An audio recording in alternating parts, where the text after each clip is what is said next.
Start कर दी। चलिए students, अब एक बात सुनिए, आप कैसे पढ़ना है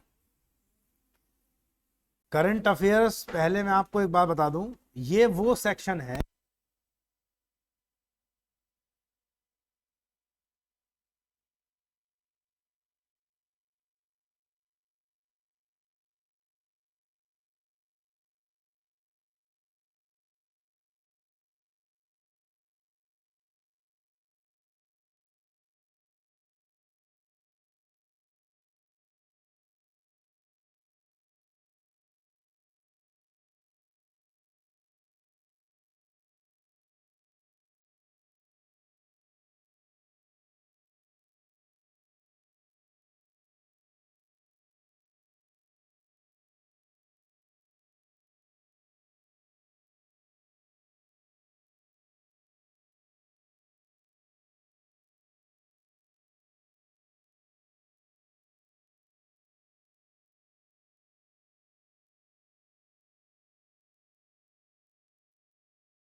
ठीक है। आपको जो ये नोट्स देने जा रहा हूं, इंडियन एक्सप्रेस न्यूज़पेपर से बनाए हुए हैं। एक्सप्लेन दोनों लैंग्वेज में करूंगा, लेकिन बेहतर होगा आप इंग्लिश में बनाने। तो कोई ऐसा स्टूडेंट जिसे इंग्लिश लिखने में प्रॉब्लम हो है तो भैया एनडीए में आप जानते हो इंग्लिश कंपलसरी है। ठीक है, तो वन वन लाइन की चीजें हैं, बहुत सारे डेटा मिलेगा आपको, लेकिन हम वो इतना ही पढ़ेंगे जो हमारे काम का है। ठीक है, तो चलिए सबसे पहले आप करंट अफेयर्स में मार्च और अप्रैल 2022 के मोस्ट इंपॉर्टेंट क्वेश्चंस जो आ सकते हैं। तो पहला क्वेश्चन, अब मैंने तो जो ये न्यूज़पेपर से जब बनाई कटिंग करके तो देखा उसमें पिक्चर्स भी थी। अब पिक्चर्स यहाँ ड्रॉ नहीं कर सकता, लेकिन आपको समझाता हुआ चलूंगा मैं साथ साथ। ठीक है, क्लास स्टार्ट है। ठीक, पहला क्वेश्चन है, पीएम मोदी ने मार्च में महाराष्ट्र के एक शहर के अंदर छत्रपति शिवाजी महाराज की सबसे बड़ी मूर्ति 9.5 फीट ऊंची मूर्ति का अनावरण किया है, इनॉग्रेशन किया है। तो वो किस शहर में थी? ये क्वेश्चन आपके एग्जाम में आ सकता है। ठीक है, तो मुंबई, पुणे, नागपुर या रत्नागिरी? Pune correct answer. तो लिखना है आपको, PM Modi unveils Chhatrapati Shivaji Maharaj. PM, हाँ बोलो बोलो। 1850 किलो, 1850 किलो, लेकिन वजन जैसी चीजें नहीं आती है पेपर में। 9.5 फीट लंबी थी, 1850 किलो की थी, गन मेटल की बनी थी। गन मेटल जिस मटेरियल का बनता है उसी मेटल से बनी थी। आपको फिर मैं बता रहा हूं, बहुत सारी चीजें मिलेंगी डेटा में, मुझे तो छपवा दूंगा, मैं क्या लिख के लाया हूं मैं, लेकिन हम क्या याद कर पाएंगे इतना डेटा? तो PM Modi unveils Chhatrapati Shivaji Maharaj statue, Chhatrapati Shivaji Maharaj statue इन पुणे, इन पुणे, छत्रपति शिवाजी महाराज स्टैच्यू इन पुणे। ठीक है, मार्च में। तो मोदी जी जिस चीज का अनावरण करते हैं तो बड़ी बात हो जाती है वो, क्योंकि प्राइम मिनिस्टर है वो उस समय। तो मोदी जी को मत देखिए, आपकी राजनीतिक भावना अपनी जगह है, लेकिन प्राइम मिनिस्टर है वो। इस मूर्ति का वजन जो था वो 1850 किलो, लिख लीजिए कहीं, लेकिन बहुत काम का है नहीं डेटा। फैक्ट्स तो नहीं आते हैं एनडीए के एग्जाम में, एसएससी वगैरह देने जाओ तो वहां पे फैक्ट पूछ सकता है ऐसे। 1850 की थी और 9.5 फीट लंबी, लिखिए 9.5 फीट टॉल, लंबी नहीं ऊंची बल्कि।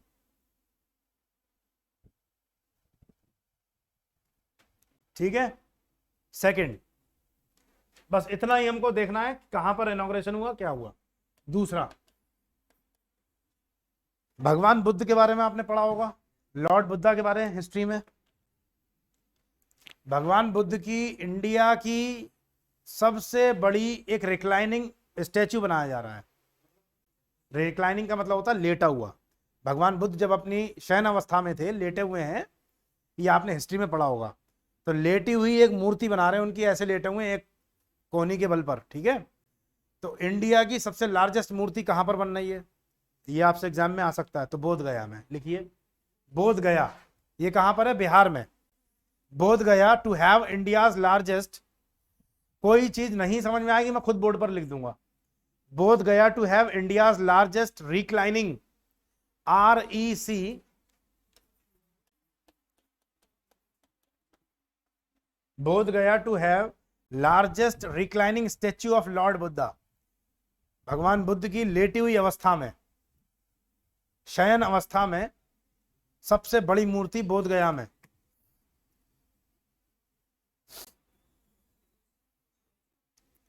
लार्जेस्ट स्टैचू इन बोध गया। अब एक चीज देखिए, जब इतना बड़ा स्टैचू, इंडिया का सबसे बड़ा, और लेटे हुए में एशिया का सबसे बड़ा, तो कितना बड़ा टूरिज्म बढ़ेगा। बोध गया वैसे भी आपको पता है एक फेमस टूरिस्ट प्लेस है। तो साउथ ईस्ट एशिया के जो नेशंस हैं, साउथ ईस्ट दक्षिण पूर्व एशिया के जो देश हैं, सब में कौन सा रिलीजन फॉलो किया जाता है, बुद्धिज्म। ईस्ट एशिया के जो देश है, चाइना, जापान, फिलीपींस जैसे, फिलीपींस तो फिर भी साउथ ईस्ट एशिया में ही आएगा, यहाँ पर भी कौन सा रिलीजन फॉलो होता है, साउथ एशिया के श्रीलंका जैसा देश।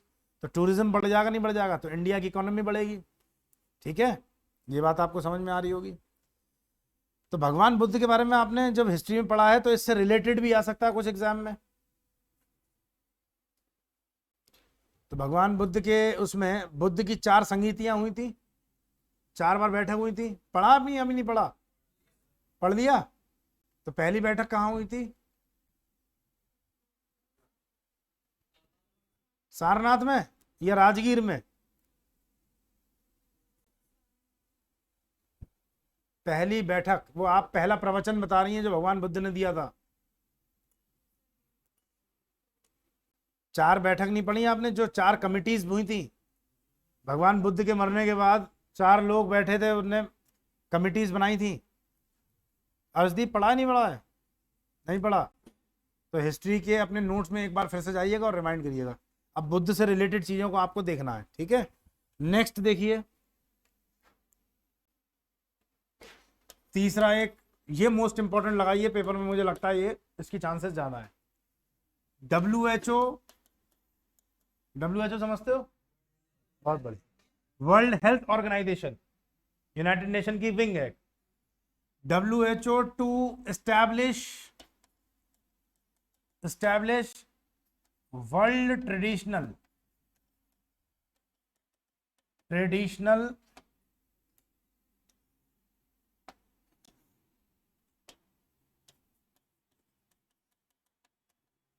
हिंदी में लिख लीजिएगा, पारंपरिक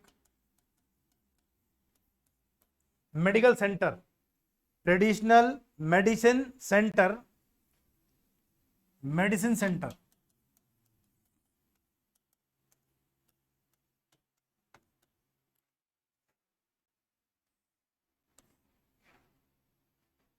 वर्ल्ड हेल्थ ऑर्गेनाइजेशन। पारंपरिक का मतलब आयुर्वेदिक चिकित्सा से रिलेटेड। जैसे आपको पता होगा, घर में पहले हमारे प्राचीन भारत में क्या होता था, जरा सी उंगली कटी तो बर्नॉल लगाते थे, वो जलने पे लगाते बर्नॉल, सोफ्रामाइसिन और ये बेटाडाइन का ट्यूब का यूज नहीं करते थे, ये बाद में आया, मॉडर्न मेडिसिन में आया ये। हल्दी लगा दी, घर में ऐसे ही करते थे, उससे भी सही हो जाता था। लेकिन क्या वो ऋषि मुनि जानते थे कैसी आयुर्वेदिक दवा का यूज करने से कैसा इलाज हो सकता है? तो WHO भी पहला ट्रेडिशनल मेडिसिन सेंटर बनाने जा रहा है वर्ल्ड का, ये बड़ी बात होती है, और वो बनना है इंडिया में, ठीक है। इंडिया में कहां बनना है, तो 2 तरीके से आप हैं, बहुत बढ़िया, जामनगर, गुजरात।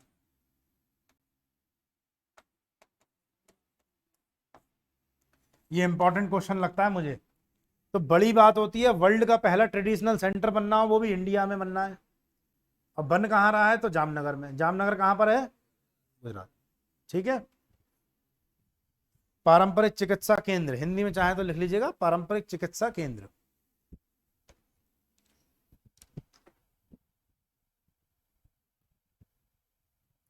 नेक्स्ट लिखिए, ministry of culture and ministry of textile, दो मिनिस्ट्रीज आ गई यहाँ पे, ministry of culture and ministry of textile, सांस्कृतिक एवं वस्त्र मंत्रालय, ये दो मिनिस्ट्रीज मिलकर के to organise pan India programme, ministry of culture and ministry of textile to organise pan India programme, PAN, pan India programme. अभी बताता हूं, आप लिख लीजिए पहले इसको, pan India programme Jharokha initiative, इस पहल का नाम है झरोखा।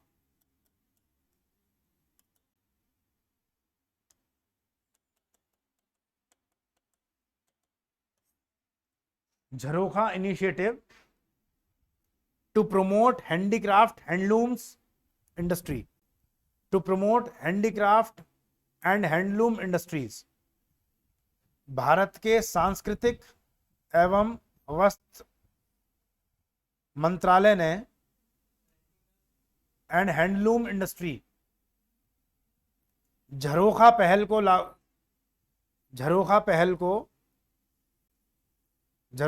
का अनावरण किया है, जो भारत में हैंडीक्राफ्ट मतलब वस्त्र जो हाथ से हस्तनिर्मित होते हैं, हस्तनिर्मित उद्योगों को बढ़ावा देंगे। अब इसका मतलब ये क्या चीज है? पहली बात तो आपसे ये पूछा जा सकता है एग्जाम में कि झरोखा इनिशिएटिव किस मिनिस्ट्री ने स्टार्ट किया है, पहला क्वेश्चन। तो मिनिस्ट्री ऑफ कल्चर आ गई और टेक्सटाइल मिनिस्ट्री आ गई, पहला क्वेश्चन। दूसरा क्वेश्चन ये पूछ सकता है कि झरोखा इनिशिएटिव है क्या, झरोखा पहल क्या है? तो हैंडीक्राफ्ट और हैंडलूम इंडस्ट्रीज को प्रमोट करना। केंद्र सरकार ने क्या किया है, जो स्मॉल कॉटेज इंडस्ट्रीज होती हैं, हाथ से निर्मित, जैसे हाथ निर्मित कौन कौन से होते हैं? खादी ग्राम उद्योग हो गया और शॉल्स वगैरह हो गए, ये सब जो आप देखते हो ना हाथ से निर्मित होती हैं, जरी का काम हो गया, ठीक है। हाथ से जितने काम होते हैं हस्त निर्मित कार्यों के लिए, उनको प्रमोट करने के लिए उसने कौन सा एक पहल स्टार्ट करी है? झरोखा पहल। तो आपसे मिनिस्ट्री पूछी जा सकती है, और पैन इंडिया का मतलब पूरे भारत में, ठीक है। पैन इंडिया, पूरे भारत में इस पहल को लागू किया गया है केंद्र सरकार के द्वारा। समझ में आई ये बात? कोई डाउट इसमें? नेक्स्ट लिखिए। अब देखिए नेक्स्ट क्वेश्चन जो है एक पर्टिकुलर स्टेट का है, लेकिन हम सारी स्टेट्स का नहीं, क्योंकि आप एनडीए एग्जाम देने जा रहे हो भारत सरकार से, ठीक है। राजस्थान की गवर्नमेंट और उत्तर प्रदेश की गवर्नमेंट से नहीं आ रहे हैं आप देने, यूपीएससी एग्जाम कंडक्ट कराएगी आपका। लेकिन कुछ कुछ स्टेटों के कुछ प्रोग्राम्स ऐसे होते हैं जो बहुत ही पर्टिकुलर हो जाते हैं, तो उसको हमें पढ़ना पड़ेगा। सारी स्टेट्स के सारे प्रोग्राम्स को नहीं पढ़ेंगे। तो लिखिए, Sikkim government to provide 20,000 rupees each, Sikkim government to provide 20,000 rupees each to all non working mothers. Sikkim सरकार ने 20,000 रुपए प्रति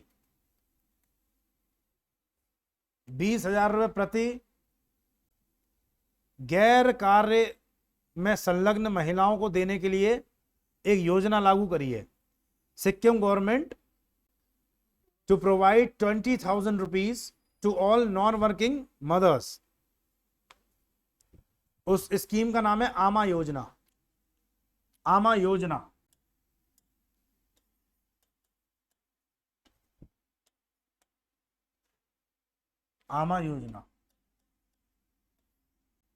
स्कीम का नाम है आमा योजना।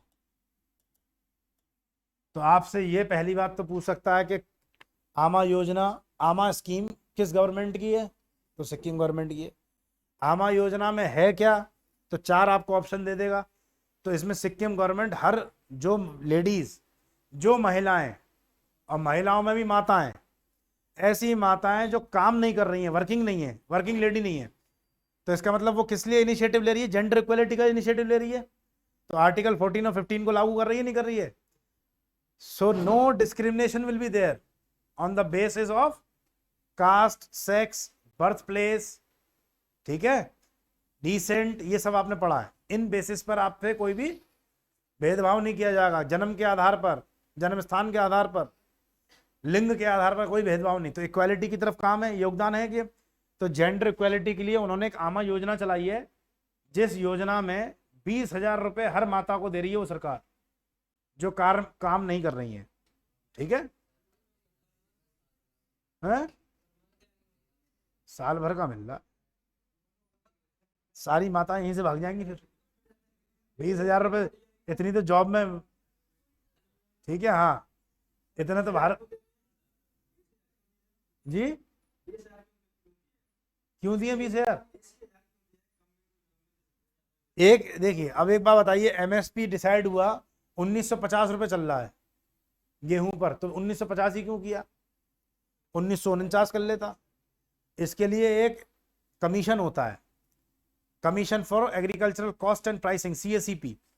वो डिपार्टमेंट डिसाइड करता है कि इतनी लागत आई किसान की, ये खर्चे हुए उसके हिसाब से उतना इतना मुनाफा देता है, एमएसपी देता है। 20,000 रुपये निकाला होगा ना अधिकारियों ने, ये निकाला होगा कि भाई एक महिला को अगर हम 20,000 रुपये देंगे तो इतना उसका बेरोजगारी भत्ता बन गया, कम से कम कुछ काम कर लेगी। ठीक है, तो डिसाइड किया है। गवर्नमेंट अपना बजट भी देखती है, ऐसा नहीं होता है। आप ये सोचो, केजरीवाल जी ने तो एक बहुत बड़ी बात कही थी अभी बीच में कि हर किसी को मैं बेरोजगारी एम्प्लॉयमेंट स्कॉलरशिप दूंगा, हर किसी को मैं बेरोजगारी भत्ता दूंगा। कितना कहा था? 15,000 रुपये। भाई साहब, ये फ्री वादे करके ना कहना आसान होता है, सत्ता में आना। 15,000 रुपये आप हर बेरोजगार को दोगे कहाँ से? दिल्ली में हर दूसरा आदमी बेरोजगार है, 15,000 रुपये कहाँ से दे दोगे आप? सरकार बजट भी तो देखेगी अपना, बजट भी देखेगी। फिर 15,000 रुपये से कम में क्या दोगे आप? दूसरे आदमी खर्चा ही इतना है, 7,000 रुपये का कमरा है, खाना होता है, बिजली का किराया है, सब उसमें निकल जाएगा। तो डिसाइड करना पड़ता पहले। ठीक है, नेक्स्ट लिखिए। अच्छा, एक चीज और, सिक्किम के CM कौन है इस समय? प्रेम सिंह तमांग, लिख लीजिए, प्रेम सिंह तमांग, TAMANG, जिन्होंने ये योजना लागू करी है, प्रेम सिंह तमांग, TAMANG।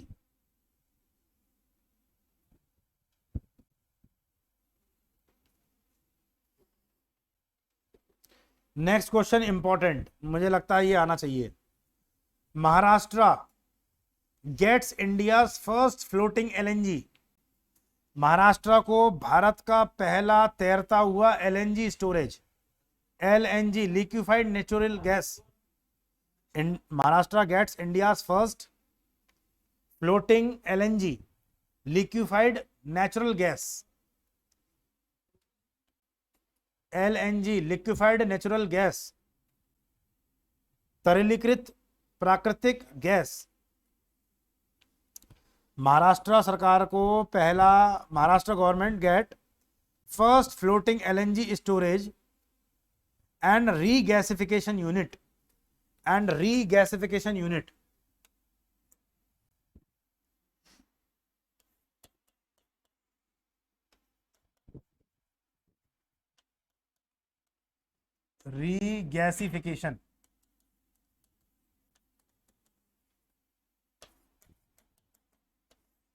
महाराष्ट्र सरकार ने एक भारत का पहला हो जाता, तो पहली चीज तो वैसे भी बहुत इंपॉर्टेंट हो जाती है, तैरता हुआ प्लांट बना दिया है। तैरता हुआ मतलब स्विमिंग कर रहा है, झील के ऊपर है। ठीक है, तो झील के ऊपर एक बना दिया। झील के ऊपर कैसे बनाया है? बोट पर है, शिप पर है, बड़े क्रूज के ऊपर है। ठीक है, तो ऐसा प्लांट है जो लिक्विफाइड नेचुरल गैस LNG को रीगैसिफाई करेगा, रीगैसिफाइड यूनिट बनाएगा। ठीक है, तो ऐसी यूनिट है जो रीगैसिफाई करेगी। है कहां पर ये? Jaigarh port in Ratnagiri, Jaigarh port. ये जयगढ़ पोर्ट जो है वो कहां है? रत्नागिरी डिस्ट्रिक्ट में है। क्या चीज? रत्नागिरी डिस्ट्रिक्ट, रत्नागिरी डिस्ट्रिक्ट में जयगढ़ पोर्ट जगह है। अब आपको मेजर पोर्ट्स पढ़ाए थे मैंने, लेकिन उसमें कहीं भी आपको जयगढ़ नहीं पढ़ा होगा, तो इसका मतलब ये कैसा पोर्ट होगा? इसीलिए सरकार के कंट्रोल में कौन सी है? कौन सी सरकार के कंट्रोल में? लिखा नहीं, स्टेट गवर्नमेंट के कंट्रोल में। तो महाराष्ट्र गवर्नमेंट, अब इसकी एक खास बात और है जयगढ़ पोर्ट की, लिखिए this Jaigarh port is India's first, this Jaigarh port is India's first deep water, India's first deep water 24/7, 24x7। This Jaigarh port is India's first deep water 24/7 operational private port in Maharashtra, operational private port in Maharashtra, operational private port in Maharashtra.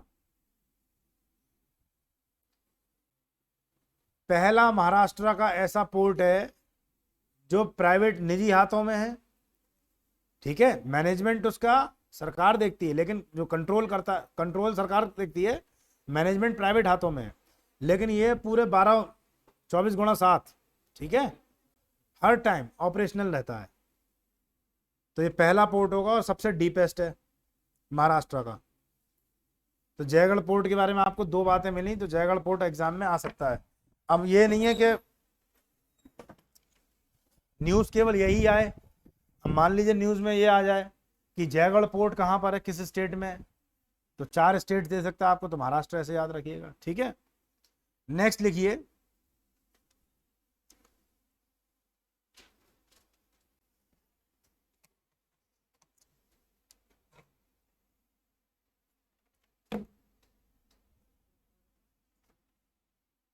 Tamil Nadu के CM का नाम क्या है? Very good. Tamil Nadu के मुख्यमंत्री जी, CM साहब जो है स्टैलिन, स्टैलिन ने इंडिया का पहला furniture park, floating furniture park inaugurate किया है। First floating furniture park,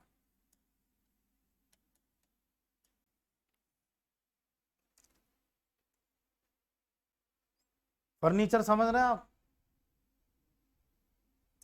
furniture लकड़ी का बनता है। अब ऐसा पार्क पहली बार इंडिया में इनॉग्रेट हुआ है, जो फिर से पानी के ऊपर। तो फ्लोटिंग फर्नीचर पार्क पहली बार इंडिया का कहाँ इनॉग्रेट किया गया है? तमिलनाडु में। याद रखेंगे इस बात को। इसी के साथ इसी का जुड़ा हुआ है दूसरा पार्ट कर लिए, अभी तक का, अब कल को महाराष्ट्र उसमें राजस्थान में बनने को जा रहा है, लेकिन अभी गुजरात में बना है, लेकिन अभी तक का जो सबसे बड़ा floating solar power plant, largest floating solar power plant, ये भी कहाँ हुआ इनॉग्रेट? तमिलनाडु में, तमिलनाडु के ट्यूटिकोरिन डिस्ट्रिक्ट में, ट्यूटिकोरिन में। तो ट्यूटिकोरिन में तमिलनाडु के पहला floating solar plant power plant भी इनॉग्रेट किया गया है।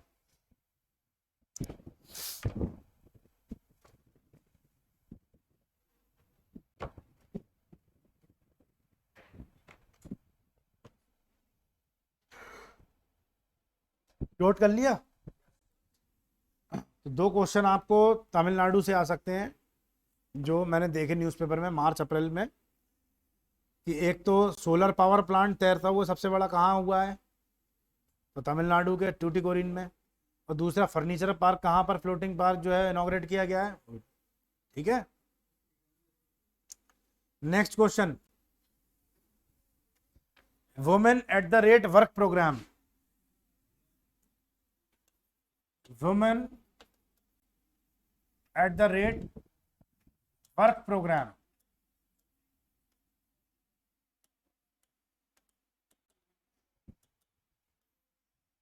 Women at the rate work programme, ये एक स्टेट गवर्नमेंट की स्कीम है जो महिलाओं को 5 लाख जॉब देगी।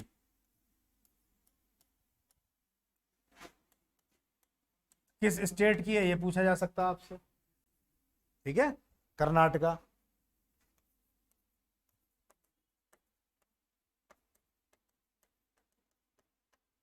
कर्नाटका सरकार की women at the rate work programme scheme, जो 5 लाख जॉब्स वुमेन्स को देने के लिए एक स्कीम लाई गई है। तो डायरेक्ट आपसे बस स्कीम का नाम पूछेगा, women at the rate work programme किस स्टेट गवर्नमेंट की स्कीम है।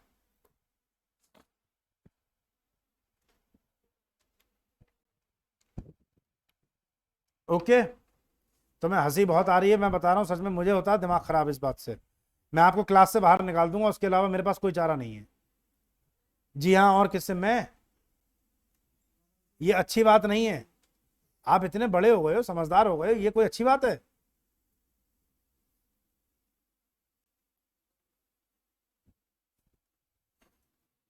नेक्स्ट क्वेश्चन लिखिए। अभी वुमेन्स का वर्ल्ड कप हुआ था क्रिकेट का, किसने जीता? ऑस्ट्रेलिया ने। बहुत बढ़िया। किसको हराया? इंग्लैंड को। बहुत बढ़िया। कौन दे रहा आंसर है पीछे से? नहीं, उसने, लड़के ने 4-5 आंसर दिए, बिल्कुल सही आंसर दिए। ऑस्ट्रेलिया की एक खास बात और थी, इस टूर्नामेंट में हारी ही नहीं बिल्कुल भी, अनबीटन ऑस्ट्रेलिया। ऑस्ट्रेलिया ने, अभी तो ये क्वेश्चन इंपॉर्टेंट लगाइए, women's world cup 2022, women world cup 2022, महिलाओं का विश्व कप 2022 जो हुआ है क्रिकेट का, उसे किसने जीता है? ऑस्ट्रेलिया ने। हराया किसको था? लिख लो, इंग्लैंड को। 7वीं ट्रॉफी जीती है, 7th ऑस्ट्रेलिया ने। और ट्रॉफी तो नहीं पूछेगा, लेकिन आपको यह याद रखना है कि कौन सी कंट्री जीती और किसको हराया। एक बात जरूर लिख लेना, ऑस्ट्रेलिया की खास बात रही है, पहली बार ऐसा किया ने, अनबीटन, एक भी मैच नहीं हारी ऑस्ट्रेलिया। इस साल world cup 2022 T20 world cup भी होने वाला है क्रिकेट का, वो कहां होगा? ऑस्ट्रेलिया। ये याद रखिएगा। एशिया कप होने जा रहा है, ये कहां हो रहा है? यूएई तो अब वेन्यू बना दिया, लेकिन होना था श्रीलंका में पहले। अब श्रीलंका में हो बुरी हालत हो गई है। श्रीलंका में तो जो खेलने जाएगा पहले तो वो वहां के लोगों से निपटे, सिविल वॉर जैसी छिड़ गई है वहां पर। तो राष्ट्रपति भवन में हो सकता है क्रिकेट मैच श्रीलंका में। तो प्रेसिडेंट हाउस से छोड़ के अब वो कहाँ शिफ्ट कर दिया गया है? यूएई। ये लिख लीजिए, पेपर में आ सकता है, क्योंकि उन्हीं दोनों आप एग्जाम देने जाओगे, और वही सितंबर के आसपास स्टार्ट होगा एशिया कप, अगस्त लास्ट में और सितंबर में। एशिया कप कहां पर हो रहा है? यूएई, यूनाइटेड अरब एमिरेट, संयुक्त अरब अमीरात, यूएई में शिफ्ट कर दिया गया। ठीक है, होना कहां था वो भी लिख लीजिए आप। पहले कहां होना था? लंका में। लंका ही जल गई, हनुमान जी पहुंच गए वहां पे। ठीक है, और एक ये क्वेश्चन लिख लीजिए क्रिकेट से ही, कि 2020 world cup 2020 T20 world cup 2022 2022 का cricket world cup T20 format कहां पर होने जा रहा है? ऑस्ट्रेलिया में। ठीक है, तो आपने स्पोर्ट्स से क्वेश्चन देखे होंगे, आते हैं ऐसे क्वेश्चंस एग्जाम में। नेक्स्ट क्वेश्चन लिखिए। पीएम मोदी ने अभी प्रधानमंत्री संग्रहालय का उद्घाटन किया है, प्राइम मिनिस्टर्स म्यूजियम। कहां पर किया है? न्यू दिल्ली में। किस जगह? 3 मूर्ति भवन। लिख लीजिए। पहले ये नेहरू जी का म्यूजियम था, केवल नेहरू जी के नाम पर था। नेहरू जी क्या थे? पहले प्रेसिडेंट, प्राइम मिनिस्टर थे इंडिया के, पहले इंडिया के प्राइम मिनिस्टर थे नेहरू जी। उसमें नेहरू जी के बारे में दे रखा था, नेहरू जी ऐसे रहते थे, नेहरू जी ऐसे बैठते थे, नेहरू जी ये खाते थे, नेहरू जी ये पीते थे, सब नेहरू जी था। अब हटा करके पूरे सारे प्रधानमंत्रियों को कर दिया उसमें। ठीक है, लिखिए, PM Modi inaugurated PM museum, प्रधानमंत्री संग्रहालय, प्राइम मिनिस्टर म्यूजियम एट 3 मूर्ति भवन, न्यू दिल्ली। एट 3 मूर्ति भवन, उस जगह का नाम है 3 मूर्ति। गया कोई आप में से घूमने? नेहरू प्लेनेटेरियम अगर आप घूमने गए हो तो आपको देखने को मिल जाएगा वहां पर, नई दिल्ली में। जब इंडिया गेट जाओगे आप, तो आप घूम के जरूर आइएगा। ठीक है, बहुत शानदार जगह है। आप में से किसी की शौक, हॉबी है प्लेनेटेरियम देखने की? प्लेनेटेरियम समझते हैं? तारामंडल देखते हैं आप लोग? कहीं का देखा है? जयपुर का देखे आती तुम इतना बढ़िया, तुम तो वहीं से हो। नहीं गई? बोले जयपुर हम गए नहीं। किसी और ने कोई, आप लोगों को शौक नहीं, आप देख के आइए, अच्छा लगेगा आपको बहुत। साइंस बैकग्राउंड से तो होंगे ही आप, क्लास 10 तक तो पढ़िए, बहुत अच्छा लगेगा। ज़्यादा नहीं, 50 रुपये टिकट है। इतने तो आप लोग पान खा के ही थूक देते हो। हाँ, पान से बड़ी चीज़ें भी लेते हो हमें मालूम है, लेकिन दिल्ली में ही, नई दिल्ली में इंडिया गेट कभी घूमने जाओ तो 3 मूर्ति भवन जरूर घूम के आइएगा। ये एक तो प्राइम मिनिस्टर म्यूजियम बना दिया गया, तो सारे देश के जितने प्रधानमंत्री अभी तक के हुए हैं, नेहरू जी से लेके मोदी जी तक, सबके बारे में आपको पढ़ने को मिलेगा, देखने को मिलेगा, क्या क्या उनने काम किए, सीखना। ठीक है। और दूसरा आपको वहीं पर प्लेनेटेरियम है।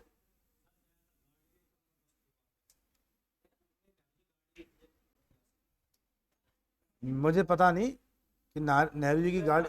हाँ, अच्छा, क्या कहते हैं? फोटो वगैरह नहीं ले देते होंगे ना। मैं भी गया हूँ उसमें, लेकिन गाड़ी मैंने नहीं देखी। हो सकता है आपने देखी हो, कोई बात नहीं। मैंने कोई, नेहरू जी के वहाँ पे ड्रेस तक टंगी हुई है कि नेहरू जी यहाँ पर ऐसे ये वाले कपड़े पहनते, खाते में ये पहनते थे, सोते में ये पहनते थे, सब नेहरू जी का था उसमें। मोदी जी ने हटा के सब कर दिया, बोले अब नेहरू जी नहीं, इस देश में सारे प्रधानमंत्री होंगे। हैं? नहीं, मोदी जी ने ऐसा नहीं कि अपने लिए करा, सारे प्रधानमंत्री उसमें, भाई इंदिरा जी भी हैं, मोरारजी देसाई हैं, चौधरी चरण सिंह का मिलेगा, वीपी सिंह का मिलेगा, सबका मिलेगा आपको। हमारे मौन प्रधानमंत्री, जानते हो आप, जो साइलेंट मोड पे रहते थे, उनका भी मिलेगा। मेरा आपसे एक सिंपल सा क्वेश्चन है, प्रधानमंत्री की बात चल रही है, तो जिसको आंसर पता हो केवल हाथ खड़ा करिएगा, ऐसे मत बोलिएगा। In which article of Indian constitution prime minister के बारे में जिक्र किया गया है? हमारे संविधान के किस अनुच्छेद में प्राइम मिनिस्टर के बारे में लिखा है? पॉलिटी तो पढ़ी है ना आपने? ये बहुत इंपॉर्टेंट क्वेश्चन है। आपको हर जगह पूरे कॉन्स्टिट्यूशन में आर्टिकल 52 से लेकर के 152 तक यही देखने को मिलेगा, राष्ट्रपति ये कर सकता है, राष्ट्रपति वो कर सकता है, राष्ट्रपति ये शक्तियां, राष्ट्रपति वो शक्तियां, राष्ट्रपति धरती को आसमान में मिला दे, राष्ट्रपति आदमी को औरत बना दे, और सब काम कर सकते हैं राष्ट्रपति। लेकिन एक लाइन ऐसी है जो राष्ट्रपति का काम खराब कर देती है, सपना टूट जाता है उनका बेचारे का, क्योंकि उसमें लिखा है राष्ट्रपति जो भी करेंगे वो प्रधानमंत्री की सलाह पर करेंगे। तो ये प्राइम मिनिस्टर के बारे में 2 ही जगह मिलेगा आपको आर्टिकल में। पहला आर्टिकल है, वेरी गुड, सही आंसर, 74। जब मालूम था तो पहले कॉन्फिडेंस से बोलते ना। 74 में लिखा है, ठीक है, कि राष्ट्रपति को सलाह और सहायता करने के लिए एक मंत्रिपरिषद होगी जिसका मुखिया प्रधानमंत्री होगा। To aid and advise the prime president there will be a minister of council whose chief will be prime minister. तो 74 में आर्टिकल में मिला है, और 75 2 आर्टिकल में आपको प्रधानमंत्री के बारे में लिखा है मिलेगा। और कहीं नहीं लिखा है कि प्रधानमंत्री ये कर सकता है, प्रधानमंत्री वो कर सकता है, लेकिन करता सब काम वही है। कंधा किसी और का होता है, गोली कोई और चलाएगा। ठीक है। तो प्राइम मिनिस्टर के बारे में क्वेश्चन आते हैं, नोट कर लिया। चलिए नेक्स्ट। अच्छा, प्रेसिडेंट के बारे में किस आर्टिकल में दिया है? 52। और वाइस प्रेसिडेंट? बोलिए, सही बता रहे हैं आप, जोर से बोलिए। 63। तो देखो 3 पोस्ट है, मैं लर्न करने का तरीका बता दूं आपको, याद करने का। वैसे आपको सर ने सिखाया होगा, अब आप ये मत सोचना कि पॉलिटी समझा रहा हूं, क्योंकि बात आई है वहीं पर। तो आपको सबसे हाईएस्ट पोस्ट कौन सी हो गई? दूसरे नंबर पे, और तीसरे नंबर पे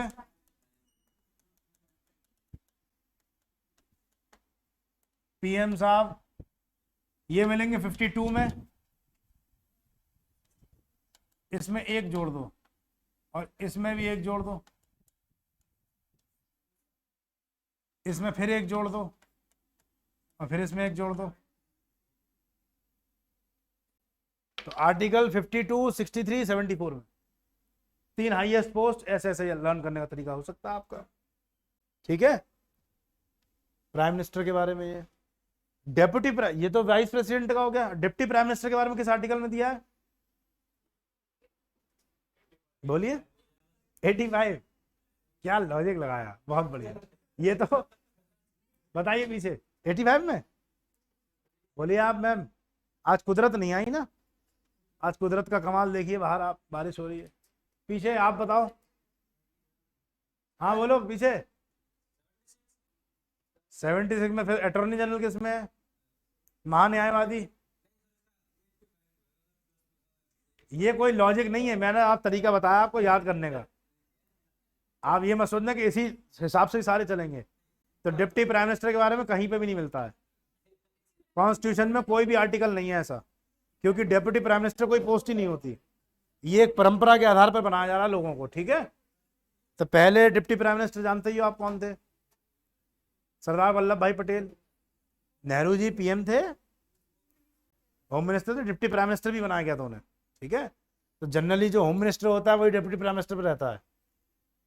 ऐसे मोरारजी देसाई भी रहे। तो डिप्टी प्राइम मिनिस्टर जैसी कोई पोस्ट कॉन्स्टिट्यूशन में नहीं है, ध्यान रखना।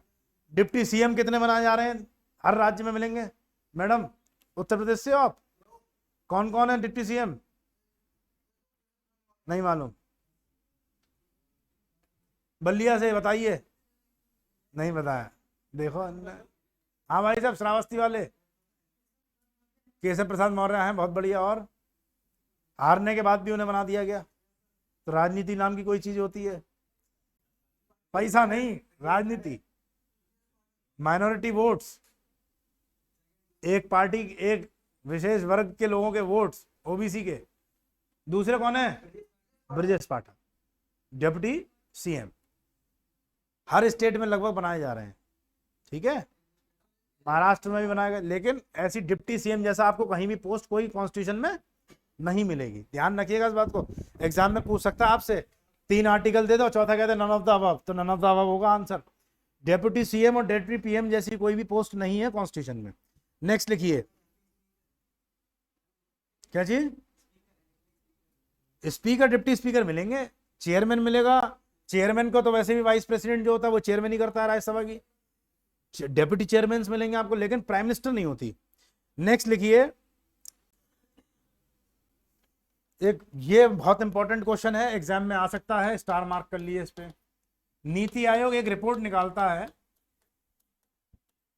नीति आयोग की रिपोर्ट है। नीति मतलब national institute of transforming India. NITI Aayog जो पहले प्लानिंग कमीशन था उसी को चेंज कर दिया मोदी जी ने, किसमें, नीति आयोग ने, ठीक है। तो नीति आयोग एक रिपोर्ट निकालता है, state energy and climate index list. State energy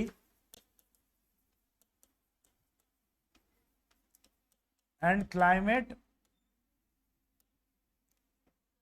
index list.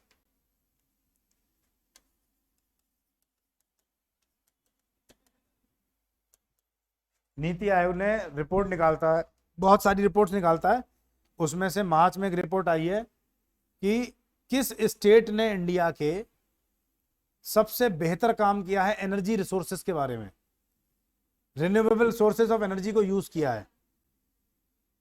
क्या बताया आपने, केरला, बहुत बढ़िया। लेकिन सेकंड नंबर पे है, टॉप किया है गुजरात ने। देखिए नंबर 1 पे गुजरात, दूसरे पर है केरला, तीसरे पे पंजाब।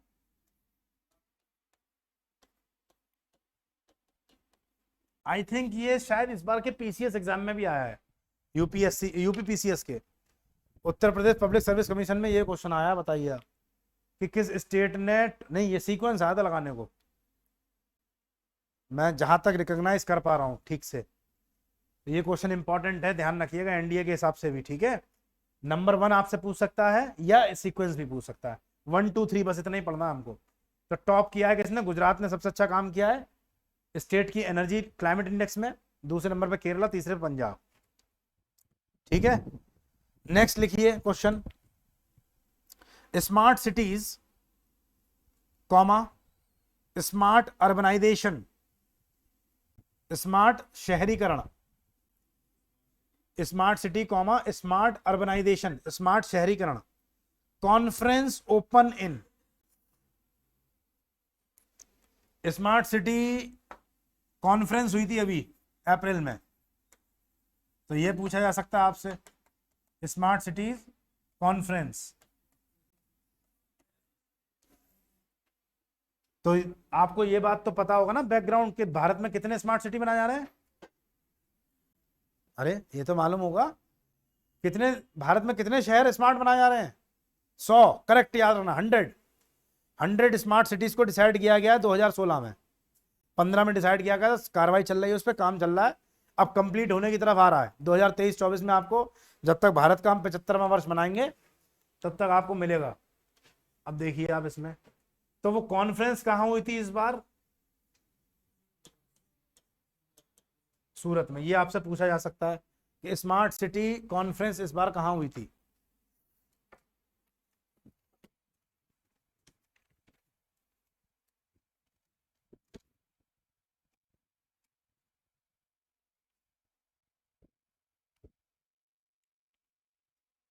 ओके,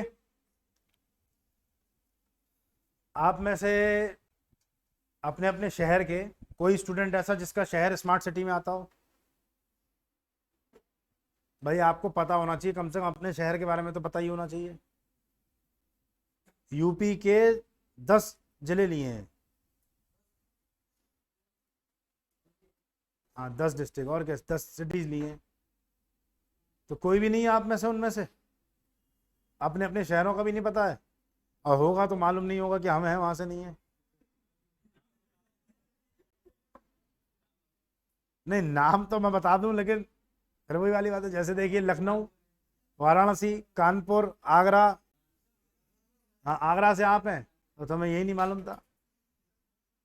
मेरठ, बरेली, मुरादाबाद, गोरखपुर। नोएडा पहले से स्मार्ट है यार, तुम देख ही नहीं रहे, नोएडा नहीं है, गौतम बुद्ध नगर नहीं है उसमें, ठीक है। तो स्मार्ट सिटी कॉन्फ्रेंस इस बार की कहाँ हुई थी? सूरत में। अब यही नीति आयोग ना एक कंपटीशन भी करवाता है, तो अवार्ड दिए 2020 के, नीति आयोग ने स्मार्ट सिटी कॉन्टेस्ट करवाया था, स्मार्ट सिटी कॉन्टेस्ट 2020 के विनर कौन कौन है? अभी 20 का ही आया डेटा, तो लिखिए इंदौर, ये कहां पर है? बहुत बढ़िया, और सूरत, ये दो शहरों को बेस्ट सिटीज, स्मार्ट शहर घोषित किया गया है।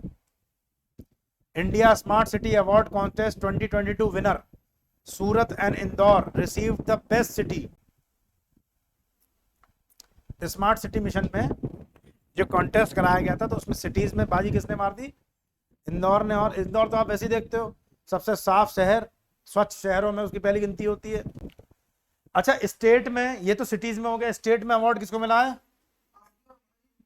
बाहर, बहुत बढ़िया, शाबाश, गुड।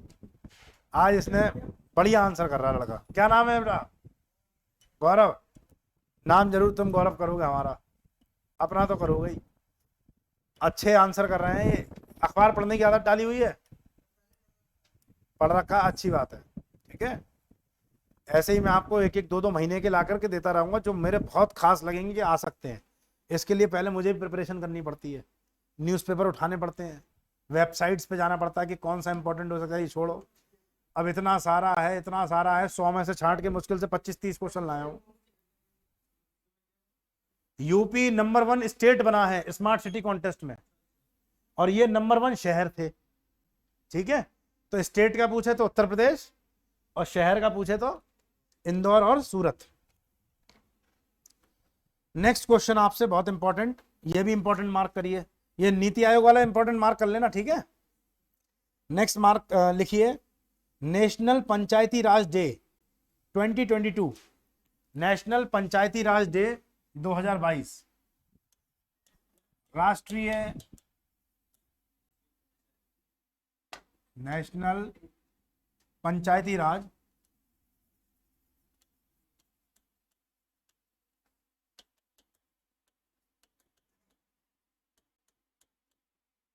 राष्ट्रीय पंचायती राज दिवस 2022। अब पहले तो ये बताओ आप मुझे कि पंचायती राज दिवस बनाया कब जाता है? बहुत बढ़िया। अप्रैल की कौन सी तारीख में? 30 आती है तारीख, 1 से लेके 30। अप्रैल ही देखा वो ऑप्शन में चारों। बताइए, आप बताइए।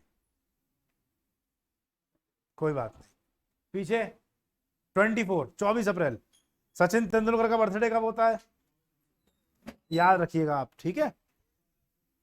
1 अप्रैल क्या? 24 अप्रैल, ठीक है। तो 24 अप्रैल को नेशनल पंचायती राज डे बनाया जाता है हमारे यहाँ देश में। अब पंचायती राज बहुत इंपॉर्टेंट टॉपिक है, आप जानते ही हो इससे रिलेटेड। ये इसी दिन क्यों मनाया जाता है? क्योंकि 73rd कॉन्स्टिट्यूशनल अमेंडमेंट आपने पढ़ा होगा, 1992 में हुआ था। जन्म आपका नहीं हुआ होगा तब। 1992 में 73rd कॉन्स्टिट्यूशनल अमेंडमेंट हुआ था। उसमें क्या किया गया था? पंचायती राज व्यवस्था को संवैधानिक दर्जा दिया गया था। Constitutional status was provided to the panchayati raj government, local self government को कॉन्स्टिट्यूशनल स्टेटस दिया गया था। कब दिया गया था? 24 अप्रैल 1992 को। तो उसकी याद में पंचायती राज दिवस मनाया जाता है, ठीक है। हमारे कॉन्स्टिट्यूशन के अंदर आर्टिकल 40 पढ़ा होगा आपने, याद आ रहा कुछ? ये अपने आप में बहुत इंपॉर्टेंट आर्टिकल है। नहीं पढ़ा है तो अभी पढ़ेंगे आप, आने वाला है। आपके डीपीएसपी पढ़ लिया आपने? तो अभी फंडामेंटल राइट्स पे क्लास नहीं हुई है?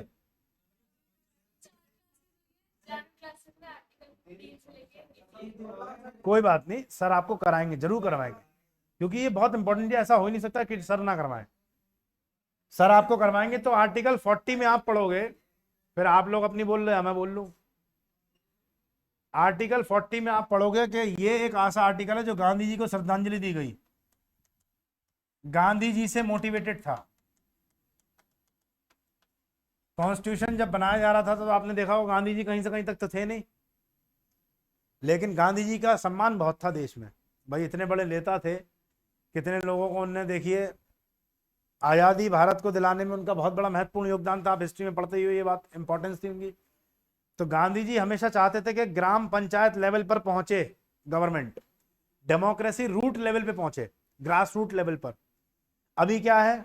मोदी जी आपको जानते हैं? अर्शदीप नहीं जानते, लेकिन आप जानती हैं, कोई बात नहीं। हाँ भाई, तुम चीफ मिनिस्टर केजरीवाल को जानते हो? विनायक केजरीवाल जी को जानते हो? वो तुम्हें जानते हैं? नहीं नहीं, इतने आप बढ़िया नहीं है जो आपको भी जाने हो।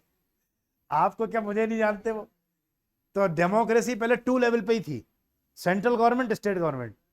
गांधी जी चाहते थे ग्राउंड लेवल पे पहुंचे, ग्राउंड रूट। तो ग्रास रूट लेवल पे कैसे पहुंचेगी, गांव में कैसे पहुंचेगी? तो फिर लोकल सेल्फ गवर्नमेंट लाया गया। लोकल सेल्फ गवर्नमेंट में आपने देखा होगा पंचायती राज सिस्टम आया, जिसे स्थानीय सरकार कहते हैं। तो जिला पंचायत, खंड पंचायत और ग्राम पंचायत, नाम सुने हैं? ऐसे ही म्यूनिसिपैलिटीज में आती है महानगर पालिका, नगर पालिका, नगर निगम और नगर पालिका।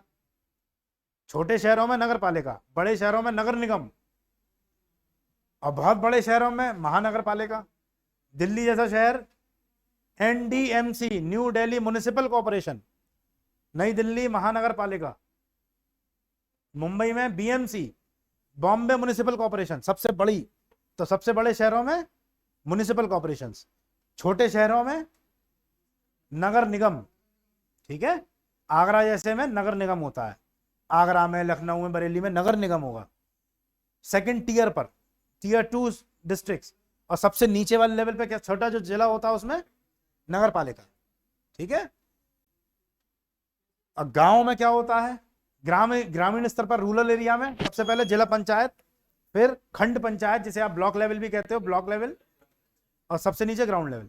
अब ग्राउंड लेवल पे जो आगे ग्राम पंचायत आगे, ग्राम पंचायत में हर व्यक्ति जो 18 साल से ऊपर का है वो वोट डालेगा और अपने ग्राम पंचायत के मुखिया को, सरपंच को या प्रधान को, अलग अलग नाम है, अलग अलग जगह बोलते हैं, बात एक ही है, ठीक है। तो कहीं पे प्रधान बोलते हैं, कहीं पे मुखिया जी बोलते हैं, कहीं सरपंच जी बोलते हैं, चुन लेता है। ये सारी बातों का आदर्श आर्टिकल 40 में दिया गया है। तो आर्टिकल 40 अगर आपसे कॉन्स्टिट्यूशन में पूछेगा तो उसमें लिखिए establishment of the gram panchayat, ग्राम पंचायतों का गठन।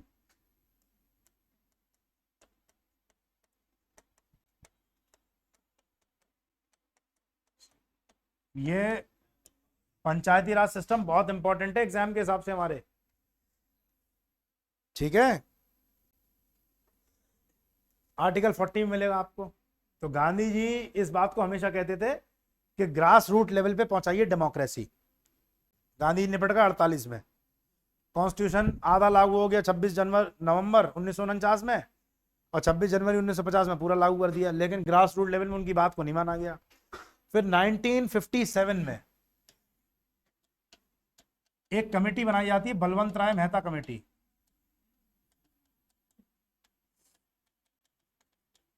ये मोस्ट इंपॉर्टेंट कमेटी है, मैं आपको बता रहा हूं, लेकिन सर आपको और पढ़ाएंगे इसके बारे में। बलवंत राय मेहता कमेटी, ये कमेटी बनाई जाती है। बलवंत राय मेहता उस कमेटी के चेयरमैन होते हैं। ये सिफारिश करते हैं कि आपको, जी हाँ, 3 टियर मतलब 3 लेवल्स, 3 लेवल ऑफ गवर्नमेंट बनानी है लोकल लेवल पर, ठीक है। तो इन्होंने कहा कि आप डेमोक्रेसी को ग्राउंड रूट लेवल पे लाने के लिए लोकल सेल्फ गवर्नमेंट बनाइए।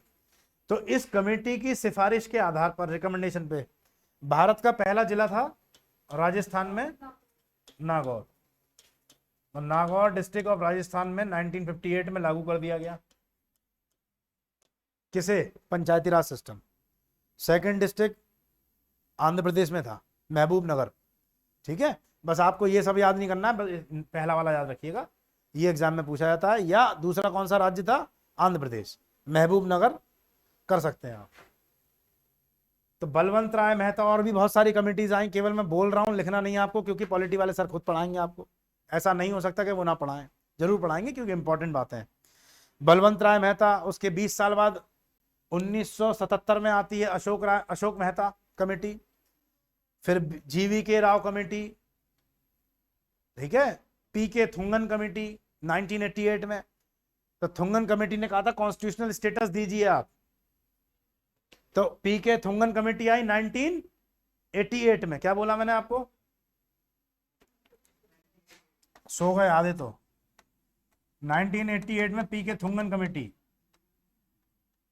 हुआ क्या था, 57 में पहली बार लागू किया, और 88 तक लगभग 30 सालों तक हर राज्य अपनी मनमानी कर रहा था।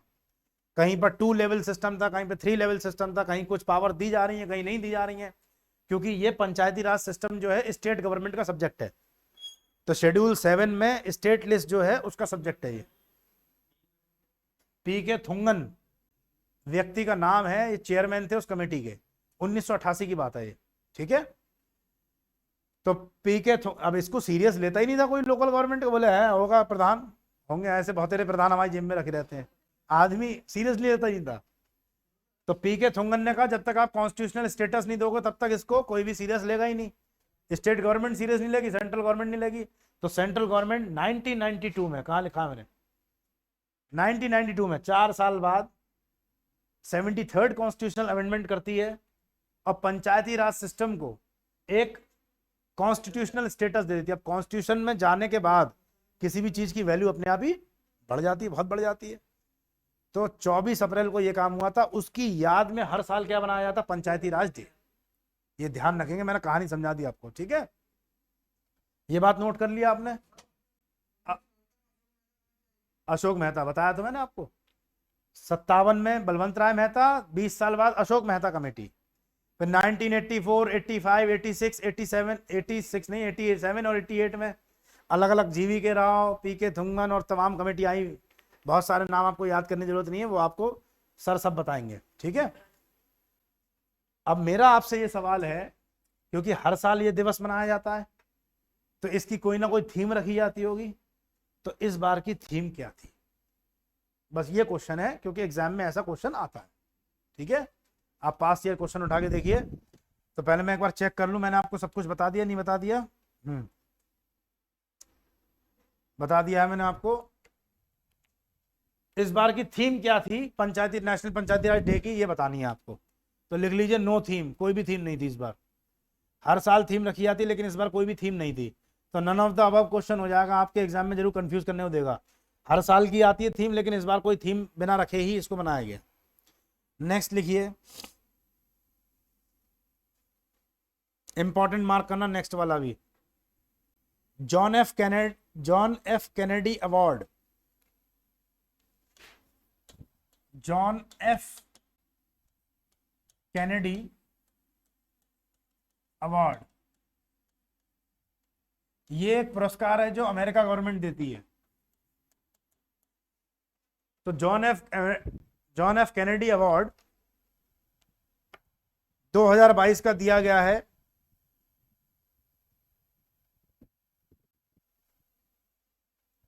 John F Kennedy award USA government देती है। इस बार दिया गया है यूक्रेन के जो प्रेसिडेंट है, क्या नाम है, वोलोदिमीर जेलेंस्की, इनको दिया गया है साहब को, president of Ukraine, for defending democracy. क्यों दिया गया है कि अगला बंदा झुका नहीं रशिया के आगे, डेमोक्रेसी को डिफेंड करने के लिए दिया गया है। तो एक तरीके से मैं आपसे खराब शब्दों को बेवकूफ़ बनाया है, समझ रहे हैं, आग में धकेल दिया और पुरस्कार दे दिया, बोले बहुत बढ़िया काम कर रहे बेटा, यूक्रेन बर्बाद कर दिया। ठीक है, तो किसी को अगर झाड़ पे चढ़ाना हो तो 4 तारीफ कर दो उसके सामने, अरे साहब आप क्या हैं बोतल वाला हर कोई नहीं होता, लेकिन कुछ लोग होते हैं जो तारीफ से चढ़ जाते हैं, अरे क्या जुल्फे आपकी, वाह। पता ही नहीं लगा कि वो उसे ये नहीं मालूम कि ये उसकी तारीफ कर रहा है कि बेइज्जती कर रहा है। वो सर आपके बाल बहुत बढ़िया, मैं थोड़े से बाल दे दीजिए हमें काट के, तारीफ करते ना, अरे आप इतने पैसे वाले, बहुत बढ़िया यार, बाइक से आते हैं, स्प्लेंडर से, वो भी हम देखिए पैदल आते हैं यार, 2 दिन के लिए बाइक दे दो अपनी। तो तारीफ करने के बाद अगर किसी को कहोगे तो वो थोड़ा सा सोचेगा यार रहने दो, तारीफ करिए मेरी। तो भाई को अवार्ड दे दिया, उसके बाद कहा आप डेमोक्रेसी को प्रोटेक्ट कर रहे हो, बहुत बढ़िया काम करो, हम तुम्हारे साथ हैं। और जैसी मिसाइल छोड़ी रशिया ने, बोले अब हम तुम पे सैंक्शंस लगाएंगे बस रशिया पर। तो केवल आर्थिक प्रतिबंध लगा दिए उसने, और ये प्रतिबंध वो प्रतिबंध, डायरेक्ट नहीं कूदा, बर्बाद कर दिया उसने यूक्रेन। अब यही काम वो ताइवान के संग कर रहा है अमेरिका, देख ही रहे हो आप। ताइवान जो है वो चाइना का ही पार्ट था पहले, जो नेशनलिस्ट लोग थे, राष्ट्रवादी, वो ताइवान में भाग करके आ गए थे। हिस्ट्री में आप देखोगे चीजें, ताइवान में भाग करके आ गए। तो राष्ट्रवादी चीनियों का जो घर है वो है ताइवान, और जो कम्युनिस्ट लोग हैं वो रहते हैं वहां पर चाइना में। तो कुछ फ्रीडम दे रखी थी ताइवान को, लेकिन अब ताइवान के जो लोग हैं वो ये कहते हैं नहीं हम बिल्कुल फ्री होना चाहते हैं, और चाइना से हम तंग आ गए हैं। तो अमेरिका ने, देखा ही आपने, अभी कल परसों की न्यूज़ है, नैन्सी पेलोसी को भेज दिया वहां पर, और भेजने के बाद चाइना मना कर रहा है कि इन्हें मत भेजना यहाँ पर, समझ लेना सीधे दुश्मन बन जाएंगे हमारे। तो जबरदस्ती उसे भेज दिया। नैन्सी ने भी एक वहां पर स्पीच दे दी कि we are with Taiwan, Taiwan हमारा अपना छोटा बच्चा है, चिंता मत करो। अब जैसे ही शुरू होगी ना मिसाइल, ये भाग लेंगे वहां से, फिर ताइवान को भी बर्बाद कर देंगे। हाँ हाँ, पापा छोड़ के चले गए, पापा छोड़ गए, बोले बेटा अखाड़े में तुम लड़ो खुद ही। अब वो हड्डियां तोड़ देगा, पहलवान है वो तो बहुत बड़ा वाला।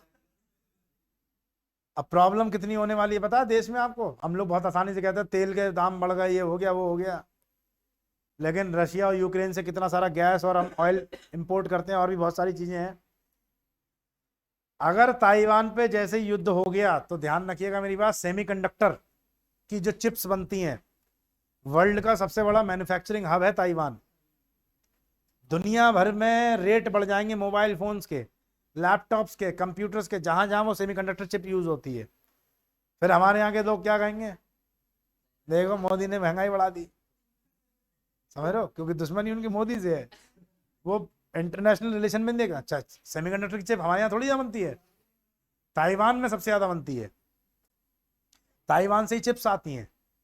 तो वो काम होने वाला है। तो कभी, मतलब मैं तो ये बता रहा हूँ आपको, मुझे ये लगता है, जो मेरी समझ कहती है अपनी, कि इंडिया नहीं चाहता वो वॉर हो, ताइवान वाली होगी तो इंडिया पे भी इम्पैक्ट पड़ेगा, और इंडिया को सपोर्ट करना ही पड़ेगा ताइवान को, क्योंकि चाइना हमारा, और चाइना के विरुद्ध में अगर जाओगे, ताइवान को सपोर्ट करोगे, उधर पापा भाग लिए अमेरिका छोड़ के।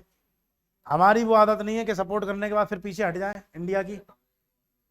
हमें वॉर में जाना पड़ेगा, और इंडिया वैसे ही डेवलपिंग में बहुत तेजी से आगे बढ़ रहा है। तो वंदे भारत ट्रेन लाने की सोच रहे हैं।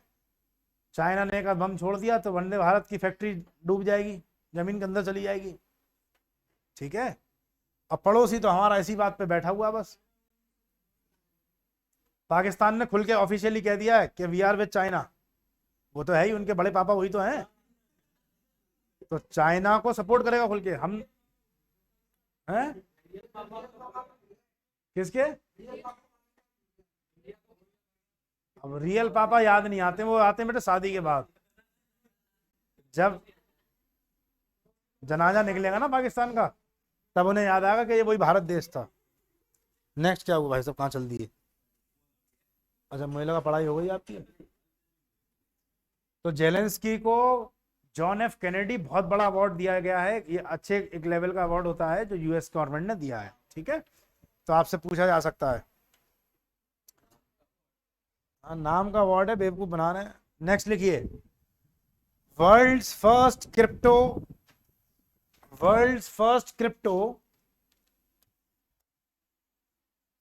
क्रिप्टो करेंसी का बहुत झाड़ चल रहा था, अभी आप देख ही रहे होगे।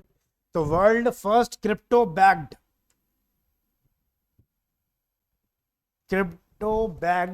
इस नाम से है।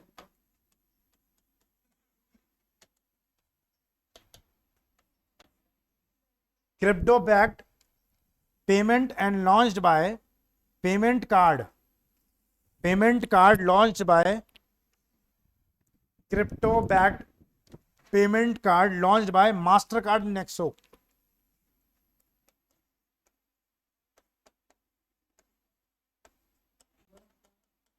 इकोनॉमिक्स का क्वेश्चन है ये। ठीक है, दुनिया का पहला क्रिप्टो करेंसी पर बेस्ड एक मास्टर कार्ड और नेक्सो ने एक क्रिप्टो बैक्ड कार्ड को लॉन्च किया है। ठीक है, तो आपसे ये पूछ सकता है कि किसने लॉन्च किया, तो मास्टर कार्ड नाम याद रखिएगा। आप लोगों पे एटीएम कार्ड होंगे ना भाई, घर से दूर रह रहे हैं तो आप एटीएम से ही निकासी करते होगे, विड्रॉल करते होगे। एक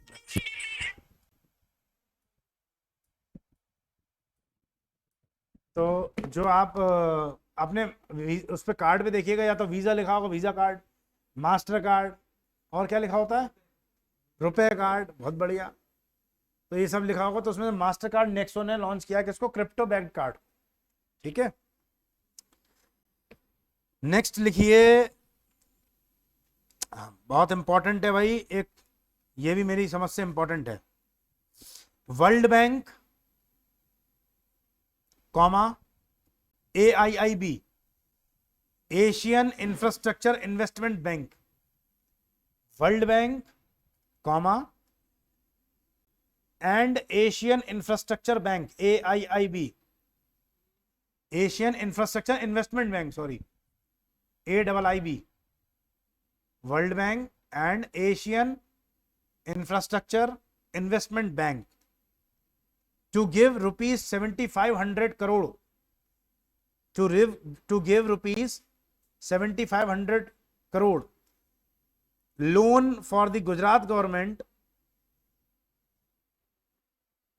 loan to Gujarat government for Mission School for Excellence project।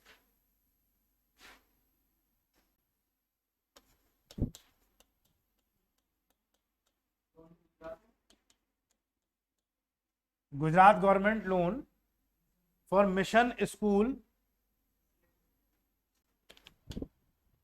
Excellence, ये प्रोजेक्ट का नाम है।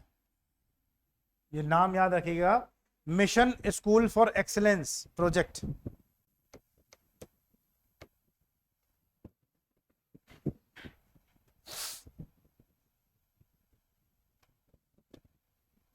देखिए, इसका समझ लीजिए,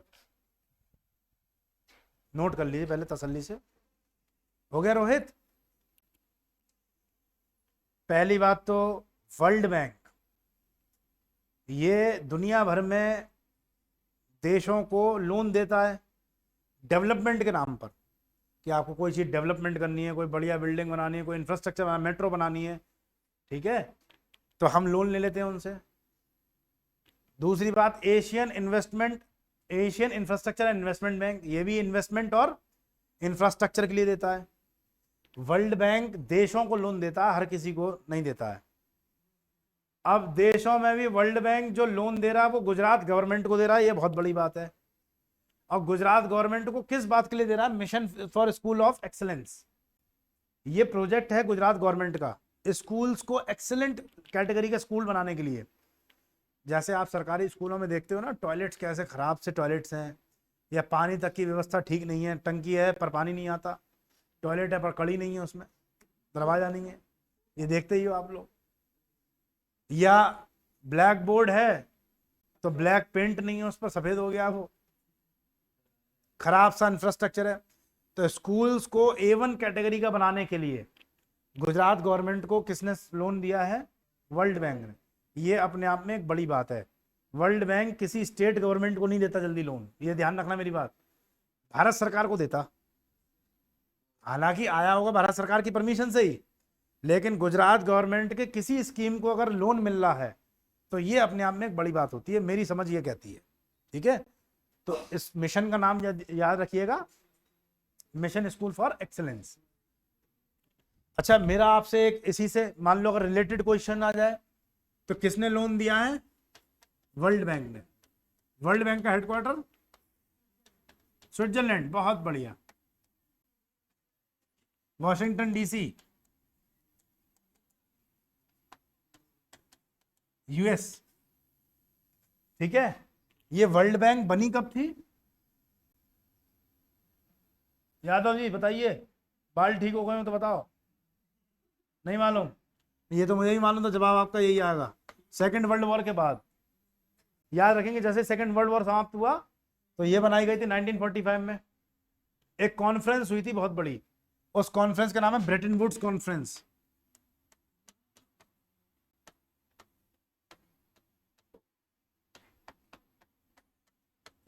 कहीं ना कहीं आपको सब ये क्वेश्चंस मिलेंगे आपके पास्ट ईयर में।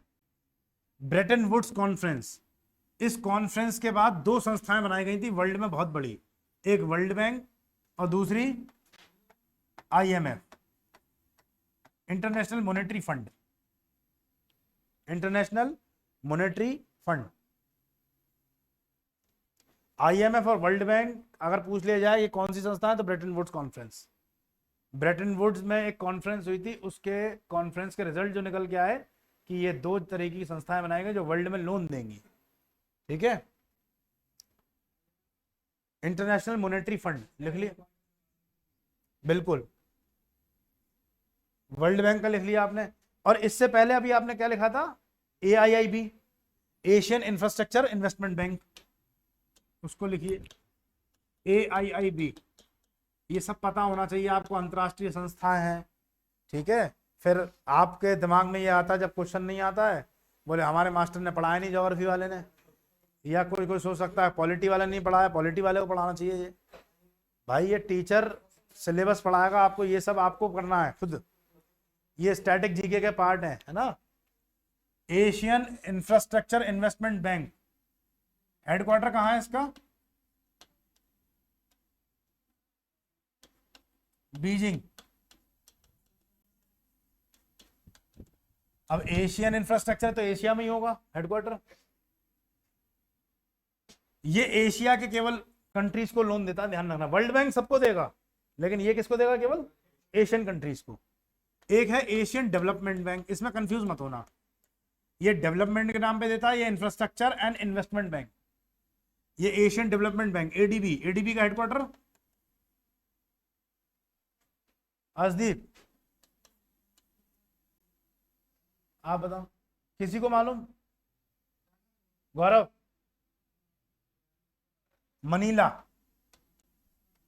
मनीला कहाँ है? फिलीपींस की कैपिटल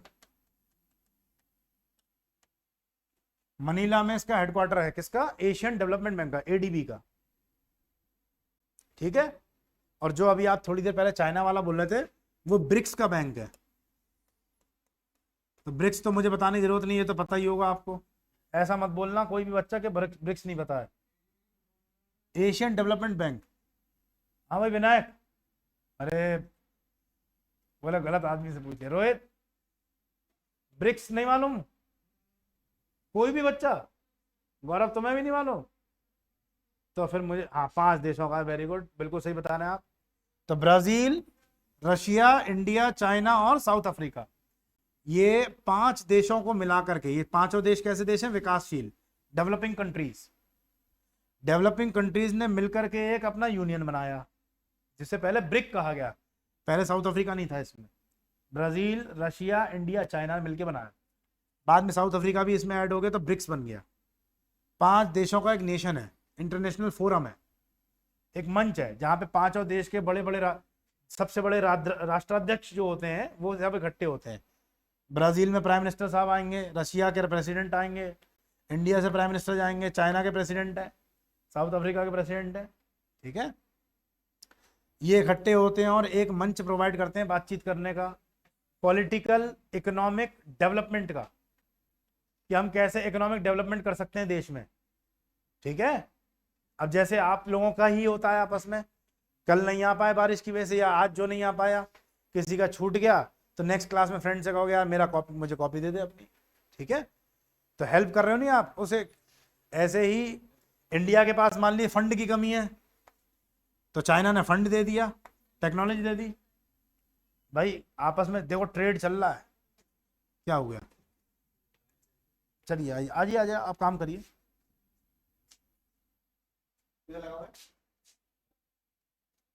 इधर आना पड़ेगा, इधर आ जाइए, ठीक है। तो ब्रिक्स का, भैया 5 मिनट बैठ जाइए, बस 5 मिनट बात कर लीजिएगा, बैठ जाता, पसीना सुखा। तो ब्रिक्स का भी एक अपना बैंक है। तो ब्रिक्स का बैंक कहाँ है, ये पेपर में पूछा जाता है आपसे। तो ब्रिक्स का बैंक है शंघाई में। शंघाई कहाँ है? तो ब्रिक्स बैंक का हेडक्वार्टर कहाँ है? शंघाई में। तो world bank, Asian infrastructure investment bank, Asian development bank, BRICS bank, थोड़ा कंफ्यूज नहीं होना कौन सी कहां के लिए। अब ये ब्रिक्स बैंक है, सबको लोन नहीं देगी, केवल इन 5 देशों को, ठीक है। एशियन बैंक केवल एशिया के इंफ्रास्ट्रक्चर के लिए, ये एशिया के डेवलपमेंट के लिए। वो वर्ल्ड बैंक सबको, ठीक है, जिसको जरूरत है। अब ऐसा ध्यान, मेरी बात सुन लेना, ये लोन है, खैरात नहीं है, वापस करना होता है अब ब्याज के सहित, ठीक है। पाकिस्तान का रिकॉर्ड बहुत खराब है, लोन वापस नहीं कर पाया है, ग्रे लिस्ट में है वो ग्रे लिस्ट हालांकि अलग कारणों से है, आइए FATF की ग्रे लिस्ट होती है। हैं? क्या चीज नहीं मिलता पाकिस्तान को, बता रहा हूं। Financial action task force, FATF एक ऐसी संस्था है जो देशों पर निगरानी रखती है कि आपने जो लोन लिया इंटरनेशनल फंड से, क्या जिस काम के लिए लिया उसी में यूज किया। कई देश ऐसा भी करते हैं, मैं नाम नहीं बताऊंगा, आपको पता है, जो लोन लेते हैं एशियन इंफ्रास्ट्रक्चर बैंक से ले लिया, वर्ल्ड बैंक से ले लिया और बम बना लिए, आतंकवादी, बोले चलो मूसा भाई को फंडिंग होगी इससे। तो FATF की ग्रे लिस्ट में या ब्लैक लिस्ट में वो कंट्री चली जाती हैं। तो ग्रे लिस्ट का एग्जांपल देखना है इस समय, हालांकि ब्लैक लिस्ट में भी जा चुका है हमारा पड़ोसी देश, तो ब्लैक लिस्ट में भी जा चुका है, समझिए इतनी खराब स्थिति है उसकी। अगर एक बार ये ब्लैक लिस्टेड कर दे तो कोई भी दुनिया में संस्था नहीं है जो पैसा दे दे आपको, फिर समझ में आ गई बात। ब्लैक लिस्ट, पाकिस्तान अभी ग्रे लिस्ट में, ग्रे लिस्ट जो होती है ब्लैक लिस्ट से उससे कम रिस्ट्रिक्शंस होते हैं। तो फाइनेंशियल एक्शन टास्क फोर्स, तो फाइनेंस पर जो लिया जाता है एक्शन, हम बिल्कुल साफ सुथरे, इंडिया का रिकॉर्ड बहुत अच्छा है। आप ये मत सोचना इसलिए मैं बोल रहा हूँ कि भारत का भारतवासी हूँ, भावनाएं बोल रही है ना, इंडिया ने हमेशा लोन वापस किया है। एक बार स्थिति खराब हो गई थी हमारी भी 91 में, तो हम लोन से नहीं चुका पा रहे थे और CAD हमारा कम चला गया था, करंट अकाउंट डेफिसिट हो गया था। ये सब आपको इकोनॉमिक्स में टर्म सीखनी पड़ेंगी पहले। ब्लैक लिस्ट में सोमालिया जैसे देश है, पाकिस्तान भी बीच में गया था, इनको कोई लोन नहीं मिलता है, ठीक है।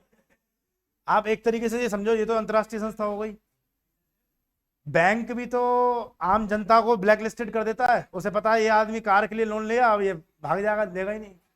हमारे भी एक जानने वाले हैं, उनने स्कॉर्पियो खरीदी थी उस जमाने में।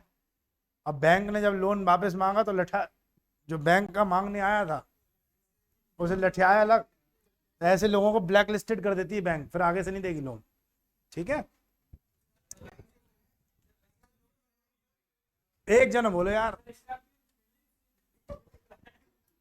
अब तो गाड़ी छिन के चली जाती है, लेकिन वो बड़े आदमी थे। बड़े आदमी से मतलब कौन थे? लठैत वाले थे, लठैत वाले, समझ गए? तो बैंक अपने कर्मचारियों को कुछ को भेजती है रिकवर करने के लिए, रिकवरी एजेंट होते हैं वो। उन्हें लठिया दिया उन्होंने, बोले दोबारा मत आना इधर। अगर आप सैफई से बिलोंग करते हैं और लोन ले लीजिए आप, सरकार होनी चाहिए बस, आपको देखो वापस करने की जरूरत ही नहीं लोन। मजा ला कोई बैंक मांग ले। चलिए नेक्स्ट। अब ये क्वेश्चन मेरी समझ नहीं कहती कि अब बनेगा, लेकिन बहुत सारी उथल पुथल हो गई। एलॉन मस्क को जानते ही हैं आप, उन्होंने अभी ट्विटर को एक्वायर किया था। हालांकि वो डील कुछ कैंसिल सी हो गई और बहुत सारी उसमें प्रॉब्लम्स क्रिएट हुई, लेकिन आपसे एलॉन मस्क और ट्विटर से रिलेटेड क्वेश्चन पूछा जा सकता है, क्योंकि दुनिया के सबसे बड़े अमीर आदमियों में उनकी गिनती भी होती है, और ट्विटर भी कोई छोटी मोटी संस्था नहीं है, बड़ा बड़ा एक प्लेटफॉर्म है। तो लिख लीजिए Elon Musk to acquire Twitter in $44 billion. ये एक संख्या याद रख लेना, $44 बिलियन में प्राइवेट करने के लिए उसको। ठीक है, टू टेक इट प्राइवेट। ये छोड़ो, उससे ज्यादा इंपॉर्टेंट क्वेश्चन नेक्स्ट वाला है, ये मुझे लगता है ज्यादा इंपॉर्टेंट है। ये एलॉन मस्क वाला इतना इंपॉर्टेंट मत समझना कि प्रॉब्लम आ गई थी डील्स में, आगे कैंसिल हो गई। अब लिखिए नेक्स्ट क्वेश्चन आपका इंपॉर्टेंट लगा के, world's biggest electric cruise, world's biggest electric cruise, दुनिया का सबसे बड़ा विद्युत चालित क्रूज को क्या बोलते हैं? शिप एक तरीके से, है ना? हाँ ship. Set to sail by China. China ने वर्ल्ड का सबसे बड़ा इलेक्ट्रिक क्रूज बनाया है। तो शब्द ये नहीं है कि क्रूज है, क्रूज में कौन सा? इलेक्ट्रिक। ठीक है, तो ये बड़ी एक बात है। इलेक्ट्रिक क्रूज चाइना ने बनाया, उसका नाम लिख लीजिए, नाम आ सकता है Yangtze river, Yangtze river three gorges one, ये नाम है Yangtze river three gorges one, उस शिप का नाम है Yangtze river three gorges one, ship का नाम है, जो सबसे बड़ा अभी तक वर्ल्ड का इलेक्ट्रिक क्रूज लॉन्च किया है। किसने? चाइना ने। बिल्कुल, अभी मैं बता रहा हूं, उसके बारे में भी आ रहा हूं। उससे पहले कुछ डेटा है, ये आपको पढ़ने की जरूरत नहीं है, लेकिन आप समझ लीजिए इससे। इस क्रूज की कैपेसिटी होगी 1300 पैसेंजर, 1300 पैसेंजर्स, 100 मीटर लंबा है और 16.5 मीटर चौड़ा। ये क्रूज की डायमेंशंस हो गई। ठीक है, अब पहले देखो यांगजी के नाम पर रखा है उनने। यांगजी एशिया की सबसे बड़ी रिवर है, ध्यान रखना मेरी बात। तो Yangtze river Asia's longest river, Asia की सबसे बड़ी नदी है यांगजी। ठीक है, दूसरी बात, थ्री गॉर्जेस एक डैम है, एक डैम का भी नाम है थ्री गॉर्जेस डैम। ये ब्रह्मपुत्र नदी पर बना हुआ है। मतलब ब्रह्मपुत्र तो हम बोलते हैं इंडिया में, जब वो असम में आ जाती है, इसी रिवर का नाम क्या है? हुआंग हो रिवर। ठीक है, हुआंग हो रिवर ब्रह्मपुत्र नदी का नाम है। तिब्बत में बना हुआ है ये डैम, सबसे बड़ा डैम है वर्ल्ड का, वर्ल्ड का सबसे बड़ा डैम है थ्री गॉर्जेस डैम। कहा यह जाता है अगर ये टूट गया तो इंडिया खत्म, नॉर्थ ईस्ट वाला हिस्सा बह जाएगा। बहुत बड़ा डैम है। ठीक है, हैं? हाँ भैया भैया रह जाएंगे, 7 सिस्टर। वैसे ही रक्षाबंधन आ रहा है, बाहर राखी कौन बांधेगा? तो 7 बहनें जो हमारी नॉर्थ ईस्ट में रहती हैं, असम, अरुणाचल प्रदेश, नागालैंड, मणिपुर, त्रिपुरा, मिजोरम, मेघालय, इन 7 में से तो इधर वाले भैया लोग रह जाएंगे, दिल्ली वाले, तो 7 बहनें अभी रक्षाबंधन में जरूरत वैसे भी। अब 3 गॉर्जेस डैम की एक खास बात और है कि इस डैम को बनाने से पहले एनवायरमेंटलिस्ट जो थे उन्होंने एनालिसिस करके मना किया था कि इस डैम को मत बनाइए। अर्थ की प्लेट टेक्टोनिक एक्टिविटीज भी हो सकती है, प्लेट तक खिसक सकती है, इतना वजन होगा इसमें, इतना प्रेशर लगाएगा ये, लेकिन नहीं माना चीन, अपनी औकात में होता वो आप जानते ही हो। माना ये जाता है कि अर्थ का रेवोल्यूशन भी इससे, रोटेशन इससे कुछ स्लो हो रहा है, अर्थ की एक्सिस शिफ्ट हो रही है, तो इतना बड़ा डैम है तो वाटर जो प्रेशर लगाएगा उसकी वजह से प्रॉब्लम्स क्रिएट हो जाएगी, लेकिन नहीं माना साहब वो, तो आप जानते हो जिद्दी आदमी कहाँ मानता है। ठीक है, उसके बाद एक छोटा सा क्वेश्चन और लिखो, फिर मैं आपको नेक्स्ट कल से पढ़ा, जब भी नेक्स्ट क्लास आएगी, और ये मुझे बताने की जरूरत नहीं, बहुत खास आदमी नहीं है। पाकिस्तान के नए प्रधानमंत्री बने शहबाज शरीफ, लिख लो, पेपर में पूछा जा सकता है क्योंकि पड़ोस का मामला है, वरना पसंद तो हम भी नहीं करते उसको। शहबाज शरीफ, मोहम्मद मियां शहबाज शरीफ नाम है पूरा, पाकिस्तान के 23वें प्रधानमंत्री बने, 23rd प्राइम मिनिस्टर। इन्होंने किसको रिप्लेस किया है? इमरान खान को, लिख लीजिए। और 11 अप्रैल 2022 को इन्होंने शपथ ली, 11 अप्रैल 2022 को इन्होंने ज्वाइन किया। ठीक है।